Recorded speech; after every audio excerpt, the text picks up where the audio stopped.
நமஸ்காரம். உங்க கல்பனா ஸ்ரீகாந்த். பிப்ரவரி மாதம் இந்த ரிஷபராசி அன்பர்களுக்கு எப்படி இருக்கும் அப்படின்றது தான் நம்ம பாயிண்ட் பை பாயிண்ட் பார்க்க போகிறோம். ரிஷபம் அப்படின்னாலே என்ன? சுக்ரன். அந்த சுக்ரன் லாபஸ்தானத்துக்கு வரார். அப்பா பட்டு சூப்பரா! அந்த சூப்பர் எப்படி இருக்கும், எங்கெல்லாம் எப்படி தடுமாற்றங்கள் இருக்கும் அப்படின்றத பார்க்க போகிறோம். ஏன்னா பொதுவாகவே ரிஷபம் அப்படின்னாலே அழகு, ஜாலி, ஒரு ரசனை, கிளென்லினஸ், இந்த மாதிரி நிறைய விஷயங்கள் உங்களுக்குள்ள இப்படித்தான் அப்படித்தான் அப்படின்னு நிறைய விஷயங்கள் நீங்கள் வச்சுருப்பீங்க. அந்த ஃபார்முலா அப்படி தான் போனால் உங்கள் மனசுக்கு கிளியர் கட்டாக இருக்கும். சிம்பிளாக சொல்லணுன்னா, ஒரு வீட்டில் ஒரு ரிஷபராசி இருக்காங்கன்னு வச்சுக்கோங்களேன். எழுந்திரிச்ச உடனே அந்த பெட்டை மடித்து நீட்டாக எல்லா பக்கமும் இழுத்து அந்த இடத்த இப்படி திரும்பி பார்த்தா நல்லா அழகாக இருக்கா அப்படின்றது பார்ப்பீங்க.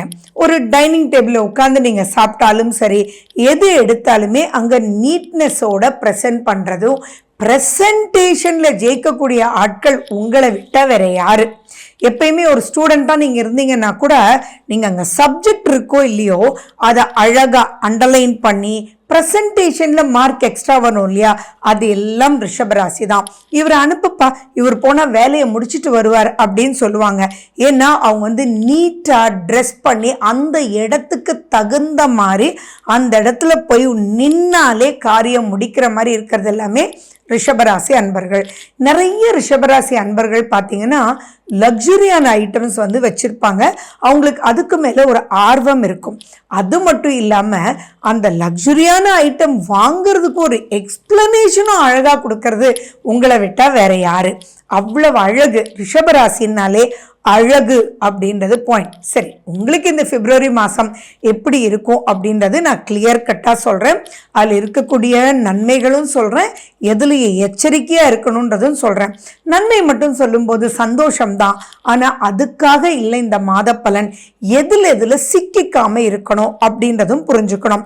பொதுவாக ரிஷபராசின்னு எடுத்தாலே எந்த சேனல் எடுங்க சம்திங் எக்ஸ்ட்ராடனரி குட் அப்படின்னு சொல்லிட்டு இருப்பாங்க.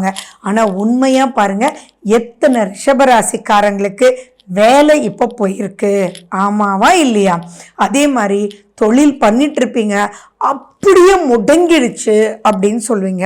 வீடு கட்டிகிட்டே இருப்பீங்க, ஒரு சின்ன வேலையினால அந்த வீடு அப்படியே நின்றுட்டுருக்கும். ஃபார் எக்ஸாம்பிள் சொன்னீங்கன்னா, பணமெல்லாம் இருக்குது, ஆனால் பணம் இருந்தாலும் அங்கே ஒரு சின்ன வேலை நடக்காததுனால அது கண்டினியூட்டி. ஏன்னா செயின் ஒர்க் தானே பில்டிங்கிறது. ஒரு பிளம்பர் ஃபினிஷ் பண்ண முடியல, ஆனால் அதனால எலக்ட்ரிஷியன் ஃபினிஷ் பண்ண முடியல, அதனால ஃப்ளோரிங் போட முடியல, அதனால முடியலன்னு சொல்லிட்டு அப்படியே ஒரு செயின் லிங்க் ஒரு சின்ன பிரேக் ஆனதுனால அப்படியே நின்றுட்டு இருக்கோம். நிறைய ரிஷபராசிக்காரங்க பார்த்தீங்க அப்படின்னா இப்போ ஒருத்தர்கிட்ட கொடுக்க வேண்டிய கடனுக்காக அது நின்று போனதுனால இன்னொருத்தர்கிட்ட கடன் வாங்கி அவங்களுக்கு தெரியாம கொடுத்து மாட்டிட்டு இருக்கிறவங்க எல்லாம் நிறைய நிறைய நிறைய ரிஷபராசி. அப்படி இருக்கும்போது எப்படி ரிஷபராசி சூப்பரா இருக்கும் அப்படின்னு எல்லாரும் சொல்றாங்க, நானும் சொல்றேன்னு உங்களுக்கு டவுட் இருக்கா? இங்க தான் நீங்க புரிஞ்சுக்கணும். எல்லா விஷயமுமே இப்போ உங்களுக்கு சூப்பரா தான் ஆக போகுது. நிறைய பேருக்கு பார்த்தீங்கன்னா என்ன பண்றது, எந்த வழி போக முடியல அப்படின்னு சொல்லி பிரிம் ஆஃப் ப்ராப்ளத்துல உட்கார்ந்துட்டு இருக்காங்க. எதனால அப்படியும் ஜெயிப்பீங்கன்னு நாங்கள் சொல்றோம் தெரியுமா? என்னன்னா, உங்களுடைய பிப்ரவரி மாதத்தினுடைய பலனில் குரு வக்ர நிவர்த்தி ஆறார். அந்த வக்ரம் பெற்றிருந்தனால தான் நிறைய விஷயங்கள் உங்களால் தடுமாறிட்டு இருந்தீங்க. பிப்ரவரி 4ஆம் தேதி அந்த வக்ர நிவர்த்தி. அப்போது வேலை கிடைச்சிடுமா அப்படின்னு கேட்டிங்கன்னா, கண்டிப்பாக நீங்கள் எதிர்பார்ப்பதை விட அழகான வேலை உங்களுக்கு கிடைக்கும். அது மட்டும் இல்லை, இப்போது வேலையில் உங்களை யாருமே வேலை கூப்பிடவே இல்லை. என்ன பண்ணுவீங்க? அவ்வளோ திறமைகள் இருக்குது உங்ககிட்ட. உடனே ஒரு புத்திசாலித்தனமாக வேற ஒரு பிளான் போட மாட்டீங்க, நிறைய விஷயத்துக்கு பிஸ்னஸாக அதை கன்வெர்ட் பண்ண மாட்டீங்க. அப்போ நீங்கள் வேலையில் என்ன சம்பாதிச்சுட்டு இருக்கீங்களோ, இப்போ இது கன்வர்ஷன் பீரியட். கன்வெர்ட் ஆகி நீங்கள் தொழிலதிபர் ஆயிடுவீங்க. நீங்கள் 10, 20, 30 பேருக்கு வேலை கொடுக்குற அளவுக்கு இப்போ மாற்றங்களை நீங்கள் சந்திப்பீங்க. சரி, இது மிகப்பெரிய விஷயம். அப்போ அந்த இடத்துல முடியலன்னு வரும்போது வேற ஒரு யோசனை வருது இல்லையா? அந்த யோசனை தான் பிற்காலத்துல சூப்பரா அவன் மட்டும் கூப்பிட்டு வேலை கொடுத்துருந்தான்னா இன்னும் நான் அந்த வேலையிலேயே தான் இருந்திருப்பேன். ஆனா இந்த அளவுக்கு நான் வளர்ந்துருக்கேன்னா அப்ப நடந்த சங்கடம் தான் சொல்றீங்க இல்லையா, அதுதான் இந்த மாசம் ரிஷபராசி அன்பர்கள் பார்க்கக்கூடிய ஒரு விஷயம். சரி, எதுல நீங்க எச்சரிக்கையா இருக்கணும் அப்படின்றது தெளிவா சொல்றேன். அந்த எச்சரிக்கையில மாட்டாம இருக்கிறதுக்கு உண்டான பரிகாரத்தையும் அந்த எந்த நாட்கள்ல ரொம்ப ரொம்ப ஜாக்கிரதையா இருக்கணும்ன்றதும் உங்களுக்கு லாஸ்ட்ல சொல்றேன். ஸ்கிப் பண்ணாம நீங்க பாருங்க. நம்ம சேனல் இதுதான் ஃபர்ஸ்ட் டைம் பார்க்குறீங்கன்னா சப்ஸ்கிரைப் பண்ணிக்கோங்க, பெல் பட்டனை ப்ரெஸ் பண்ணிக்கோங்க. ஏன்னா லாஸ்ட்ல உங்களுக்கு நான் கொடுக்குற தகவல் உங்களுக்கு ரொம்ப ரொம்ப முக்கியமான தகவல். சரி, எதுல எச்சரிக்கையா இருக்கணும் அப்படின்னா, 2ஆம் வீட்டுல செவ்வாய், அந்த செவ்வாய் வக்ர நிவர்த்தி ஆறார். ஸோ செகண்ட் ஹாஃப்ல, பிப்ரவரியினுடைய செகண்ட் ஹாஃப்ல ரொம்ப ரொம்ப ரொம்ப கேர்ஃபுல்லா இருங்க ரிஷபராசி அன்பர்களே. ஏன்னா மாட்டிக்கிறதுக்கு நீங்களே காரணம் ஆயிடுவீங்க. செவ்வாய்னா கோவம், செவ்வாய்னா வேகம், செவ்வாய்னா ஓவர் கான்ஃபிடன்ஸ். சுக்கிரன் வேற அங்க இருக்க, பார்த்துக்கலாம் வாடா அப்படின்னு சொல்லி நீங்க ஓவரா நியாயப்படி இல்லாத ஒரு விஷயத்துக்குள்ள மாட்டிக்கிறதுக்கு நிறைய நிறைய வாய்ப்புகள் இருக்கு. அந்த இடத்துல ரொம்ப ரொம்ப எச்சரிக்கையா இருங்க. இது கூடாதுன்னு உங்க மனசு எது சொல்லுதோ அதை பண்ணாதீங்க. சுக்கிரன் தான் உங்களுடைய ராசிநாதன். அவர் 11ஆம் வீட்டுல இருக்கும்போது அது சூப்பர். ஆனா அங்க ராகுவோடு இருக்கிறதுனால ஸ்பீட் எடுத்துருவீங்க. இங்க நோட் பண்ணுங்க, ஸ்பீட் எடுத்துருவீங்கன்னு சொன்னேன். அது குட் ஸ்பீட் அப்படின்றது நீங்க பார்த்துக்கணும். நிறைய ராங்கான ஸ்பீடுக்குள்ள போய் மாட்டிக்கிறதுக்கு வாய்ப்புகள் உண்டு. ஸோ அந்த இடத்துல நிதானம் நிதானம் நிதானம் வேணும். வார்த்தைகள்ல அடக்கி வாசிங்க. உங்களுக்கு தாய் தந்தையர் வழி அனுகூலமான நாட்கள் இருக்கு. ஆனா அவங்க மனசையுமே நீங்க புண்படுத்துறதுக்கு எக்கச்சக்கமான வாய்ப்புகள் இருக்கு. பிப்ரவரி 12ஆம் தேதி சூரியன் வந்து சனி பகவானோட போய் சேர்றார். அண்ட் உங்களுக்கு 10ஆம் வீட்டுல அந்த சேர்க்கை இருக்கு. அப்படி இருக்கும்போது உங்களோட வேலை பண்றவங்க, உங்க கிட்ட வேலை பண்றவங்க, உங்களுக்கு மேலதிகாரிகள் எல்லாரோடையும் சரியான ஃப்ரிக்ஷன் வர்றதுக்கு வாய்ப்புகள் இருக்கு. அந்த ஃப்ரிக்ஷன் வரும்போது அது ஈகோவா கன்வெர்ட் ஆகி, போடா நீ என்ன எனக்கு கொடுக்கறது அப்படின்னு சொல்லி எல்லாத்தையும் விட்டுட்டு அந்த இடத்துல உங்க இஎம்ஐயை நீங்க மறந்துடுவீங்க. பே பண்ணணுமேன்றது கவலைப்பட மாட்டீங்க. எல்லாத்தையுமே தூக்கி போட்டு, இப்போ நீங்க வீடே கட்டிட்டு இருக்கீங்க, அந்த இன்ஜினியர் ஏதோ டிலே பண்ணிட்டு இருக்கார் அப்படின்னா இப்போ அந்த நயம் போய் அட போடா நீ இல்லாட்டி வேற ஒரு இன்ஜினியர்னு சொல்லி போய் கடைசியில மாட்டிட்டு முழிக்கக்கூடிய பல விஷயங்கள் காத்துட்டு இருக்கு. ஏன்னா செவ்வாயினுடைய நிலை கோவத்தை தூண்டுது. சூரியன் சனி மிகப்பெரிய பிரச்சனையை கொடுக்கறதுக்கு காத்துட்டு இருக்கு. அது மட்டும் இல்லாம அரசு வழியிலையும் நீங்க ரொம்ப எச்சரிக்கையா இருக்கணும். எப்பயுமே கோவம் பதற வச்சிடும். அந்த பதறினால் எல்லாமே சிதறிடும் இல்லையா? அப்போ நீங்க நியாயப்படி பண்ண வேண்டிய விஷயத்த கூட நீங்க மிஸ் பண்ணிடுவீங்க. கரண்ட் பில் கட்டாம பிரச்சனை ஆயிடும், மறந்துடுவீங்க. உங்களுடைய ஆத்திரமும் கோபமும் தான் முன்னாடி வரும். வேகம் எடுத்துருவீங்க. ஆனா விவேகத்தோட செயல்படாம ஆக்சிடென்ட்குள்ள மாட்டிடுவீங்க. இந்த மாதிரி நான் பல விஷயங்கள் உங்களுக்கு சொல்லிட்டு போகலாம்.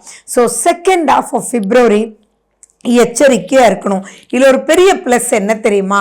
உங்களுடைய நட்பு வட்டாரம், உங்களுடைய பார்ட்னர் ரொம்பவே உங்களுக்கு ஹெல்ப் பண்ணுவாங்க. ஸோ எதுவாக இருந்தாலும் கணவன்னா மனைவி, மனைவின்னா கணவன், அவங்களோட போய் பேசுங்க.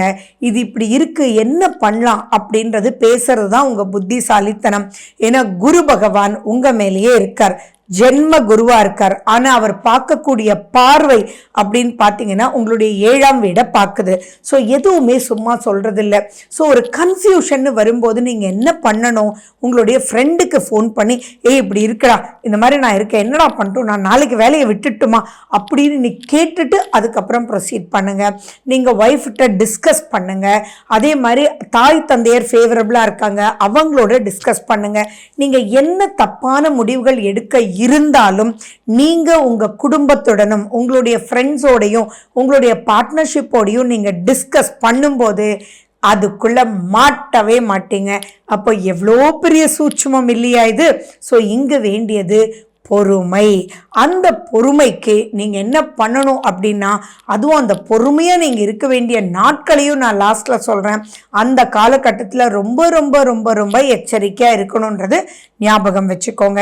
அதே மாதிரி நீங்கள் படிப்புன்ற விஷயங்கள் எடுத்தாலுமே இப்போ வந்து ஹையர் ஸ்டடீஸ்க்கு ஃபாரின் போகக்கூடிய சான்சஸ் சூப்பராக இருக்குது.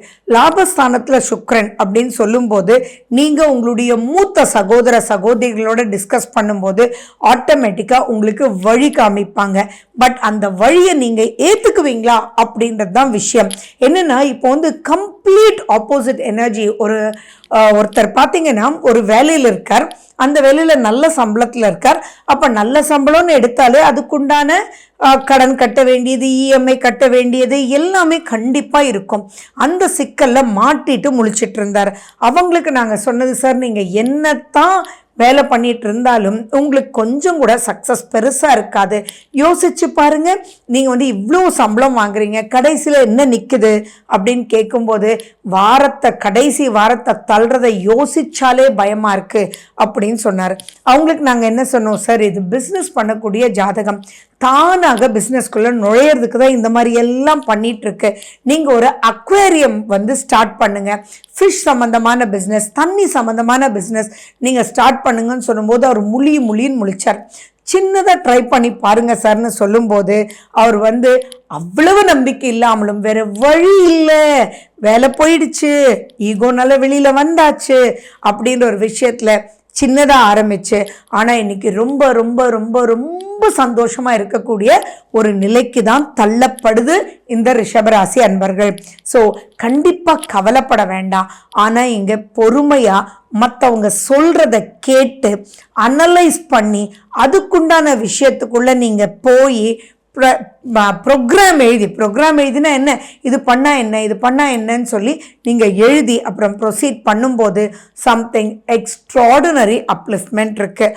அது மட்டுமா, உங்களுக்கு லாபஸ்தானத்தில் பக்கத்தில் சனி பகவான் வேற கை கொடுக்க போகிறார். அதெல்லாம் வரக்கூடிய நாட்களில் ரொம்ப நல்லா இருக்குது. அதனால தான் பல விஷயங்கள் சிம்பிளாக சொல்லணும்னா, சைக்கிளில் போகும்போது கீழே விழுந்துட்டீங்க அப்படின்றதுக்காக வண்டி ஓட்டாமல் இருப்பீங்களா? சைக்கிளில் போய் கீழே விழுந்ததுனால தான் அதையும் அந்த காயத்தையும் சரி பண்ணிட்டு இன்னைக்கு பெரிய வெஹிக்கிள் எல்லாம் எடுத்து ஓட்டுறீங்க இல்லையா? அதுதான் இந்த பிப்ரவரி மாதம். ஜனவரி மாதத்துலேயே நிறையா நீங்கள் அப்படி தான் பார்த்துட்டீங்க. இப்போ நீங்கள் யார் அப்படின்னு உங்களுக்கு டியூன் பண்ணுற அளவுக்கு நிறைய விஷயங்கள் காத்துட்ருக்கு. அதே மாதிரி 5ஆம் வீட்டில் கேது, பட் பெருசாக கவலைப்பட வேண்டாம், குருனுடைய பார்வை இருக்குது. பட் எல்லாத்துக்கும் சேர்ந்து உங்களுக்கு நான் சொல்கிறது என்ன அப்படின்னா, பொறுமைன்றது ரொம்ப வேணுன்றது மட்டும் மைண்டில் ஞாபகம் வச்சுக்கோங்க. உங்கள் சுய ஜாதகத்தில் இருக்கக்கூடிய தசா புத்தி அந்தரத்தை நீங்கள் பாருங்கள். அந்தரம் பார்க்கலன்னா கூட பரவாயில்ல, புத்தியை நீங்கள் பாருங்கள். அது plays a very very very important ரோலுன்றதும், எந்த வகையிலையும் சிக்காமலும் கோபத்துக்குள்ள மாட்டாமலும் இருங்க. கோபம்ன்ற ஒரு வார்த்தை நீங்கள் யாருன்னே உங்களை தெரிஞ்சுக்காத அளவுக்கு பெரிய பிரச்சனைக்குள்ள மாட்டி விட்டுரும். ஸோ அந்த கோபத்துக்கு பொறுமைன்றது தான் ரொம்ப இம்பார்ட்டன்ட். ஸோ அந்த பொறுமைக்கு உங்களுக்கு உண்டான துருப்புச்சீட்டு என்ன அப்படின்னா, கல்யாணம் ஆயிருந்ததுன்னா ஹஸ்பண்ட் அண்ட் ஒய்ஃப் ரிலேஷன்ஷிப், அங்கே போய் மனசார பேசுங்க. அப்படி இல்லைன்னா தாய் தந்தையருடன் நீங்கள் வந்து பேசுங்க, அல்லது நட்பு வட்டாரத்தோட பேசுங்க. அது மட்டும் இல்லாமல் விஷ்ணுனுடைய கோயிலுக்கு போயிட்டு வாங்க. அங்கே ஜொலிக்கும் தன்மை விஷ்ணுனுடைய கோயில், மகாவிஷ்ணுனுடைய பெருமாள் கோயில் எங்கே போனாலுமே அங்கே அந்த பச்சை கற்பூரத்தினுடைய வாசனையே உங்களுக்கு பொறுமையை கொடுத்துரும். துளசி தீர்த்தத்தினுடைய மகத்துவத்தை நான் சொல்லி தேவையில்லை. அது அவ்வளவும் உங்களுக்கு கூர்மையாக என்ன பண்ணணுன்றது பொறுமையை ஏற்படுத்திடும். ஸோ இது தான் உங்களுக்கு உண்டான பரிகாரங்கள். நீங்கள் மகாவிஷ்ணுனுடைய கோயிலுக்கு போங்க, விஷ்ணு சஹஸ்ரநாமம் நீங்கள் கேளுங்க. இதெல்லாம் கேட்கும்போது சாந்தத்தன்மை உங்களுக்கு கொடுத்துரும். மெடிடேஷன் பண்ணுங்க. நீங்கள் ரொம்ப எச்சரிக்கையாக இருக்க வேண்டிய உங்களுடைய சந்திராஷ்டம நாட்கள் அப்படின்னா பிப்ரவரி 22ஆம் தேதியிலிருந்து 25ஆம் தேதி வரைக்கும் 5:41 சாயங்காலத்திலிருந்து 12:56 25ஆம் தேதி விடியற் காலை வரைக்கும் உங்களுக்கு சந்திராஷ்டமம். அந்த சந்திரன் அப்படின்னா மனசு படபடைக்கக்கூடிய அந்த காலகட்டத்தில் ரொம்ப ரொம்ப ரொம்ப எச்சரிக்கையாக இருந்துருங்க. இது மட்டும் பண்ணிங்கன்னா போதும், பக்கத்தில் பெரிய பெரிய பெரிய வாழ்க்கை உங்களுக்கு காத்துட்ருக்கு. ஸோ இந்த பிப்ரவரி மாதம் எதை எப்படி இருக்கணும்னு சொல்லி கொடுத்துருக்கேன். உங்களுக்கு நிச்சயமாக யூஸ்ஃபுல்லாக இருந்திருக்கும். வாழ்க வளமுடன். நன்றி, வணக்கம்.